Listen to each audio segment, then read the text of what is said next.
Who will make up Alabama for 2025-26 season? Our projections. Alabama basketball is weeks away from embarking on what the Crimson Tide hopes to be its sixth consecutive NCAA tournament run. But many faces who forged the way to the Final Four 2 seasons ago and a return to the Elite Eight last season have moved on from Tuscaloosa. The 2025-26 season won't hold buzzer beaters from Mark Sears or slam dunks from Grant Nelson. Mouhamed Dioubate hung up the hard hat to transfer to Kentucky. This season will be led by some names you know. However, the majority are what assistant coach Preston Murphy would call new blood. Starting five went through ebbs and flows as the team battled the injury bug last season. The first starting lineup in the 2024 Ballin' Boutwell exhibition featured Sears, LeBaron Fillon, Houston Mallette, Jaren Stevenson who transferred to North Carolina and Cliff Omoruyi. Sears and Omoruyi were the only two players to start all 37 games. Stevenson's production decline saw Alabama experiment with different starting lineups as late as February, when it was solidified that Fillon and a recovered Chris Youngblood were mainstays among the core five. Here's a look at who the Tuscaloosa News thinks will make up the next starting five. Sophomore LeBaron Fillon likely wouldn't have withdrawn from the NBA draft had he not been confident he would run Alabama's number one spot. His shooting mechanics were criticized throughout his freshman year, but his ability to create shots for the rest of the roster was something that Alabama couldn't have reached the Elite Eight without. If Latrell Wrightsell Jr. is recovered from his ACL injury and good to start the season, he's the front runner for the two guard. That being said, he only started 5-on-5 action in mid-September. Having been relatively high injury risk over the last couple years, it's probable that the veteran guard will start on a minutes restriction once he becomes available. Although it has been reported he could return by late November, Miami transfer Jaleel Bethia having a left-toe injury will be a setback early in the year, too.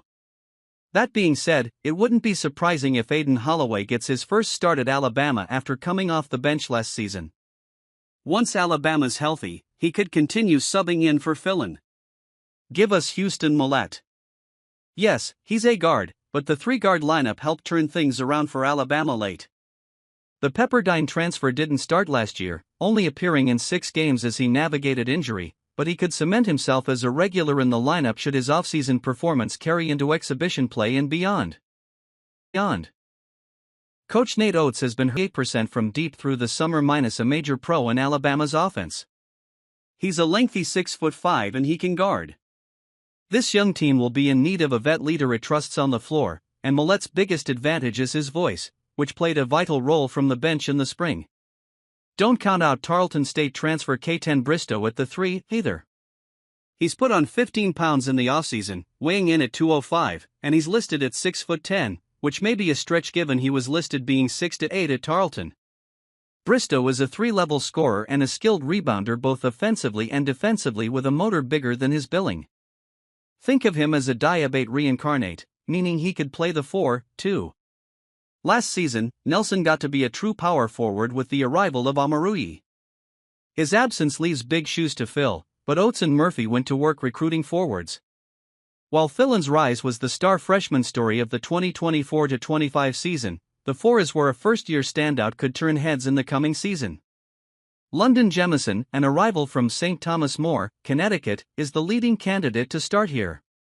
He's 3 inches shorter than the 6'11" Nelson, but Jemison is bulky at 205 pounds and has proven scoring ability, shooting 48% from the floor during the 2024 Nike EYBL season.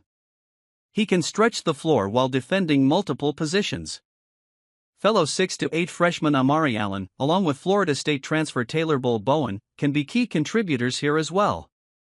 It's unlikely this spot is reserved for one player like it was last year. Having grown 15 pounds in the offseason, Aiden Sherrill is certainly built to start, but he only played 15 minutes or more 3 times.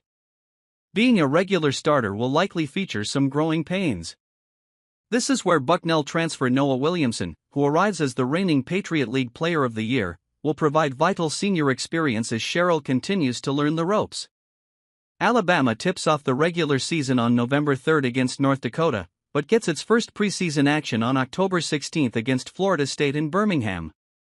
Emily Smar covers Alabama basketball and Crimson Tide athletics for the Tuscaloosa News. She can be reached via email at smar@gannett.com. NCAA.com.